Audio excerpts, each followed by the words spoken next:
YouTube அப்புறம் Insta மூலயமா famous ஆகி ஸ்ரீ சாய் சில்க்ஸ்க்கு ஓனர் இருக்கக்கூடியவங்க தான் ராஜி.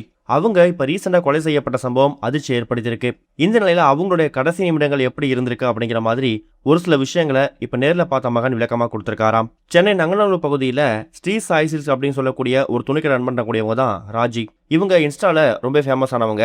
இவங்களுக்கு சுப்பிரமணியன் சொல்லக்கூடிய ஒரு கணவர் இருக்காரு, 2 மகன்கள் இருக்காங்க.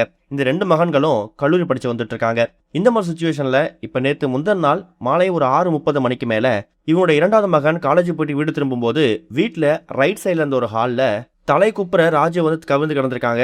அது மட்டும் இல்லாம அவங்க வெட்டப்பட்டு கொலை செய்யப்பட்டிருக்காங்களாம். இன்னொரு நாளில் போய் அவங்க அப்பாவை பார்க்கும்போது அவர் நைலான் கயிறை பயன்படுத்தி அவரும் தூக்கு போட்டு தற்கொலை பண்ணிருக்காரு அப்படிங்கிறதும் தெரிய வந்திருக்குது.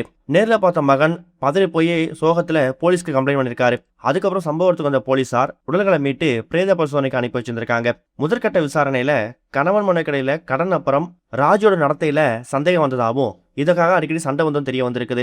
நாகலட்சுமி தில்லை கங்கா நகர்ல 3வது மெயின் ரோட்ல ஸ்ரீ சாய் சில்க்ஸ் அப்படிங்கிற பெயர்ல பட்டுப்புடவை விற்பனை செய்யக்கூடிய கடை எடுத்து வந்திருக்காங்க.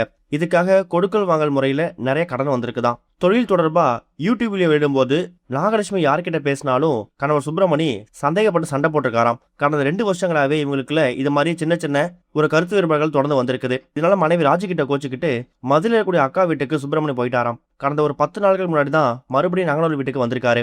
மகன்கள் வெளியே இருக்கக்கூடிய அந்த சமயத்துல இவங்க 2 பேருக்கிடையிலும் கருத்து வேறுபாடு ஏற்பட்டிருக்கலாம். அந்த ஒரு காரணத்தால தன்னோட மனைவியை சந்தேகத்தின் பேர்ல கொண்டுட்டு இவரும் தற்கொலை பண்ணிருக்கலாம் அப்படிங்கிறது தான் இப்போதைக்கு முதற்கட்ட விசாரணை தெரிய வந்திருக்குது.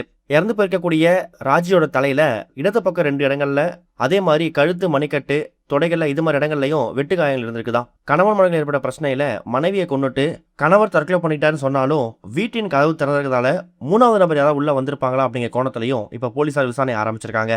அது சம்பந்தமா அவங்க வீட்டோட எல்லா விதமான சிசிடிவி ஃபுட்டேஜ் செக் பண்ணிட்டு இருக்காங்களாம். இந்த காலகட்டத்தில் சோசியல் மீடியால டெவலப் ஆகுறது அப்படிங்கிறது ஈஸியான ஒண்ணுதான். அப்படிதான் ஸ்ரீ சாய் ஓனராக ராஜி அவங்களோட அந்த பிசினஸ் டெவலப் பண்றதுக்கு அந்த இன்ஸ்டாகிராம ஒரு மிகப்பெரிய டூலா பயன்படுத்தியிருக்காங்க. எக்கச்சக்கமான ஃபாலோவர்ஸ் இருக்கக்கூடிய இவங்க எப்பவுமே சோசியல் மீடியால ஆக்டிவா இருக்கக்கூடியவங்க. எந்த ஒரு போட்டோவா இருக்கட்டும், அதே மாதிரி சாரி கலெக்ஷனா இருக்கட்டும், இதை பத்தி டெய்லி பேஸ்ல வீடியோ போடுவாங்க. ஒரு பக்கம் கடன் பிரச்சனை, அதே மாதிரி குடும்ப பிரச்சனை இது இருந்தாலும் தன்னோட பிசினஸை ஒரு பெரிய அளவு கொண்டு போகணும் அப்படிங்கிற நோக்கத்தோட அவங்க இருந்திருக்காங்க. ஒரு பக்கம் கணவர் தற்கொலை பண்ணது கன்ஃபார்ம் ஆயிருக்கு. இன்னொரு பக்கம் ராஜு வெட்டப்பட்டு உயிரிழந்து தெரிய வந்திருக்குது.